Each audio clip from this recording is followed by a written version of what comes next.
Real star Upendra ಅವ್ರನ್ನ ಬುದ್ಧಿವಂತ ನಿರ್ದೇಶಕರು ಅಂತೀವಿ. ಇವತ್ತು ಉಪೇಂದ್ರ ಅವ್ರಿಗೆ ಹಾಗೆ ಪ್ರಿಯಾಂಕಾ ಮೇಡಮ್ಗೆ ಅವರೆಲ್ಲ ತಲೆಗೂಳ ಬಿಡ್ತಿದ್ರು ಸಿನಿಮಾ ಮುಖಾಂತರ. ಬಟ್ ಅವ್ರಿಗೆ ಒಂದು ತಲೆಗೂಳ ಬಿಡುವಂತ ಕೆಲಸ ಆಗಿದೆ. ಅದು ಸೈಬರ್ ವಂಚಕರ ಒಂದು ಹ್ಯಾಕ್ ಮಾಡಿರ್ತಕ್ಕಂಥದ್ದು. ಅದನ್ನ ಮಾತಾಡ್ಸೋಣ.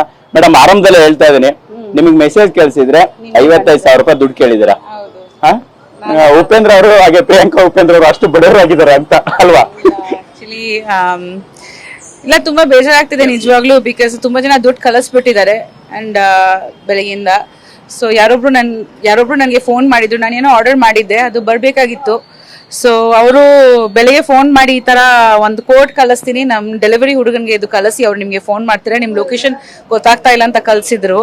ಸೊ ನಾನು ಆ ನಂಬರ್ ಮಾಡಿದೆ, ಉಪೇಂದ್ರ ಅವ್ರ ಹತ್ರನೂ ಸೇವ್ ಮಾಡಿಸಿದೆ. ಬಿಕಾಸ್ ನನ್ನ ಫೋನಲ್ಲಿ ಮಾತಾಡಿದಾಗ ಸೇವ್ ಮಾಡೋಕ್ಕಾಗಲ್ಲ. ಸೊ ನಿಜವಾಗ್ಲೂ ನಂದೇ ತಪ್ಪು. ನನಗೆ ಆ್ಯಕ್ಚುಲಿ ಅದು ಹ್ಯಾಕಿಂಗ್ ಲಿಂಕ್ ಅಥವಾ ಏನೋ ಫಾರ್ವರ್ಡಿಂಗ್ ಲಿಂಕ್ ಅಂತ ನಂಗೆ ಗೊತ್ತಿರಲಿಲ್ಲ. ನಾನು ಅಷ್ಟು ಟೆಕ್ ಸಾವಿ ಅಲ್ಲ. ನಾನು ಇತ್ತೀಚೆಗೆ UPI ಯೂಸ್ ಮಾಡ್ತೀನಿ. ಆ್ಯಕ್ಚುಲಿ ನಾನು ಇಷ್ಟು ವರ್ಷ UPIನೂ ಯೂಸ್ ಮಾಡ್ತಾ ಇರಲಿಲ್ಲ. ಇಲ್ಲಿ ಸದಾಶಿವ್ ನಗರ್ಗೆ ಬಂದಾದ್ಮೇಲೆ ಅದು ಯೂಸ್ ಮಾಡೋಕ್ಕೆ ಸ್ಟಾರ್ಟ್ ಮಾಡಿದ್ದೀನಿ. ಅದ ನಂತರ ಆ್ಯಕ್ಚುಲಿ ನಮಗೇನೂ ಗೊತ್ತಾಗಲಿಲ್ಲ. ಅವ್ರು ಏನು ಮಾಡಿದ್ದಾರೆ ಅಂದರೆ ನಮ್ಮ ವಾಟ್ಸಾಪ್ ಹ್ಯಾಕ್ ಮಾಡಿ ನಮ್ಮ ವಾಟ್ಸಾಪಿಂದ ಎಲ್ರಿಗೂ ಈ ಥರ ನನ್ನ ಹೆಸರಲ್ಲಿ ಕಳಿಸ್ಬಿಟ್ಟಿದ್ದಾರೆ. ಅಲ್ಲೆಲ್ಲರೂ ತುಂಬ ಜನ ದುಡ್ಡು ಕಳಿಸ್ಬಿಟ್ಟಿದ್ದಾರೆ. ನನ್ನ ತಮ್ಮ ಕ್ಯಾಲ್ಕಟಾದಿಂದ ಫೋನ್ ಮಾಡಿ ನನಗೆ ತಿಳಿಸಿದ ಹಿಂಗೆ ಆಗ್ತಿದೆ. ತಕ್ಷಣ ನಾವು ಇಲ್ಲಿ ಪೊಲೀಸ್ ಸ್ಟೇಷನ್ಗೆ ಬಂದು ಕಂಪ್ಲೇಂಟ್ ಲಾಂಚ್ ಮಾಡಿದ್ದೀವಿ. ಇನ್ನೊಂದು ಏನು ಮಾಡಿದ್ದಾರೆ ಅಂದರೆ, ಅದ ನಂತರ ಯಾರ್ಯಾರು ಗ್ರೂಪಲ್ಲಿ ಹೋಗಿ ಹೇಳಕ್ಕೆ ಹೋಗಿದ್ದಾರೆ, ನಾನು ಇರೋದು ಗ್ರೂಪಲ್ಲಿ, ಅವ್ರಿಗೆಲ್ಲ ಗ್ರೂಪಿಂದ ಡಿಲೀಟ್ ಮಾಡಿಬಿಟ್ಟಿದ್ದಾರೆ. ಬಿಕಾಸ್ ಕೆಲವರು ಗ್ರೂಪ್ಸಲ್ಲಿ ನಾನು ಆ್ಯಡ್ಮಿನ್ ಆಗಿದ್ದೆ. ನಾನು ಯಾವ್ದು ಗ್ರೂಪ್ದು ಆ್ಯಡ್ಮಿನಲ್ಲಿ ಇದ್ದೆ, ನನ್ನ ಫ್ಯಾಮಿಲಿ ಗ್ರೂಪ್ಸ್, ನನ್ನ ಫ್ರೆಂಡ್ಸ್ ಗ್ರೂಪ್ನಲ್ಲಿ, ಅಲ್ಲಿ ಹೋಗಿ ಅವ್ರಿಗೆ ತೆಗ್ದಾಕ್ಬಿಟ್ಟಿದ್ದಾರೆ ಕಂಪ್ಲೇಂಟ್ ಹಾಕೋರ್ಗೆ. ಈಗ ಎಕ್ಸಾಕ್ಟ್ ಆಗಿ ಎಷ್ಟು ಗಂಟೆಗೆ ಇದು ನಿಮ್ಗೆ ಗೊತ್ತಾಯ್ತು? ಏನ್ ಆರ್ಡರ್ ಮಾಡಿದ್ರಿ? ಸೊ ಎಲ್ಲಿಂದ ಇದು ಮೆಸೇಜ್ ಬಂದಿದ್ದ ಅನ್ನೋಂಥದ್ದು ಏನಾದ್ರು ಮಾಹಿತಿ ಸಿಕ್ತಾ? ಇಲ್ಲ, ನಾವು 108 ಥಿಂಗ್ಸ್ ಆರ್ಡರ್ ಮಾಡಿರ್ತೀವಿ. ಅದು ಕೋಇನ್ಸಿಡೆನ್ಸ್ ಅಷ್ಟೇ. ಆ ಐಟಮ್ ಬರ್ಬೇಕಾಯ್ತು. ಇವಾಗ ಎಲ್ಲರೂ ಆರ್ಡರ್ ಮಾಡಿರ್ತೀವಿ. ನಾವು ಬಂದಾದ್ಮೇಲೆ ಏನೋ ಬಂತು ಆನ್ಲೈನ್ ಅಲ್ಲಿ, ಎಲ್ಲರೂ ನಾವು ಆರ್ಡರ್ ಮಾಡ್ತೀವಿ. ಕೊರಿಯರ್ ಬರುತ್ತೆ, ಅದಕ್ಕೆ ಒಂದು OTP ಬರುತ್ತೆ. ಕೆಲವು ಸತಿ ಕೊರಿಯರ್ ಅವ್ರಿಗೆ, ಈವನ್ ಸ್ವಿಗ್ಗಿ ಅವ್ರಿಗೆ ಕೆಲವು ಸತಿ ಲೊಕೇಶನ್ ಗೊತ್ತಿರಲ್ಲ.